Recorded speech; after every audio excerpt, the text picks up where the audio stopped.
نے اس کی بات کے جواب میں کچھ نہیں کہا، بس شاپ پر رکھ کر اسے دیکھنے لگی۔ تم کہاں گئی ہوئی تھی؟ جویریہ نے اس سے پوچھا۔ امیمہ کو جیسے ایک جھٹکا لگا۔ وہ اپنا والٹ لینے واپس آئی تھی تو تم یہاں نہیں تھی، کمرہ لاک تھا، جویریہ نے اس انداز میں کہا۔ میں تم لوگوں کے پیچھے گئی تھی۔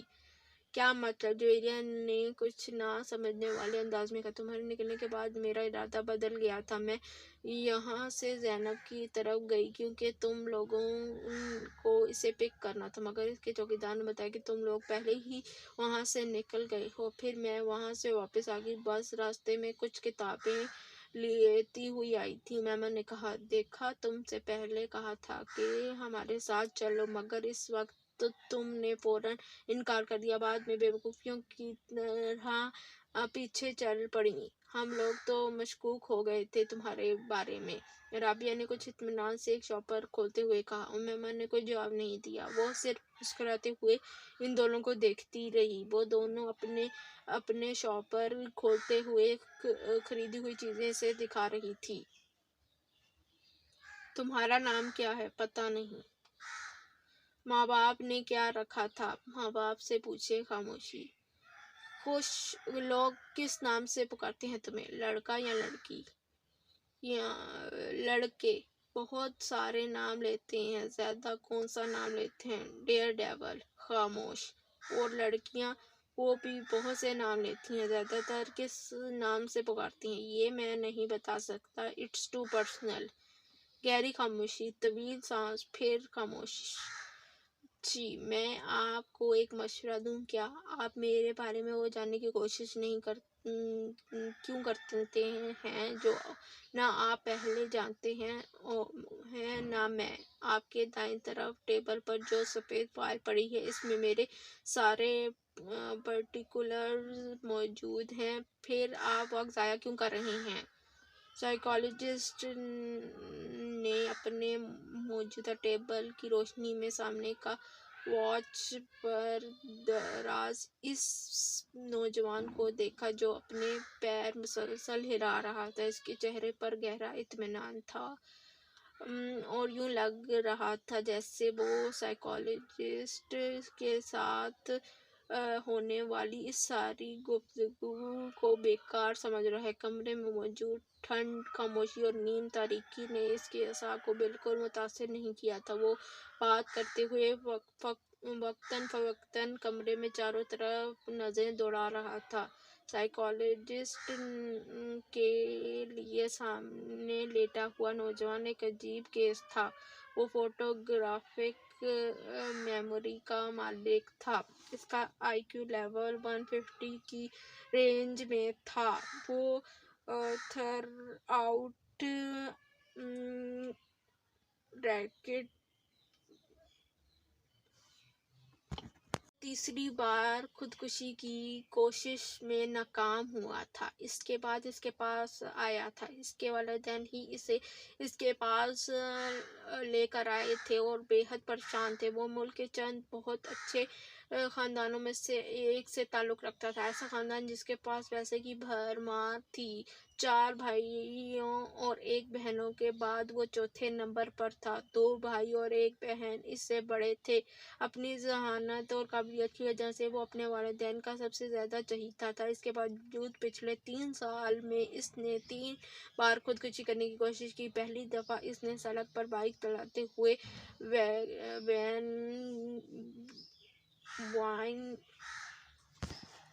ملک کے چند بہت اچھے خاندانوں میں سے تعلق رکھتا تھا، جس کے پاس پیسے کی بھرمار تھی۔ 4 بھائیوں اور 1 بہن کے بعد وہ چوتھے نمبر پر تھا۔ 2 بھائی اور 1 بہن اس سے بڑے تھے۔ اپنی ذہانت اور قابلیت کی وجہ سے وہ اپنے والدین کا سب سے زیادہ چہیتا تھا۔ اس کے باوجود پچھلے 3 سال میں اس نے 3 مرتبہ خودکشی کرنے کی کوشش کی۔ پہلی دفعہ اس نے سڑک پر بائیک چلاتے ہوئے وین کی خلاف ورزی کی اور بائیک ہاتھ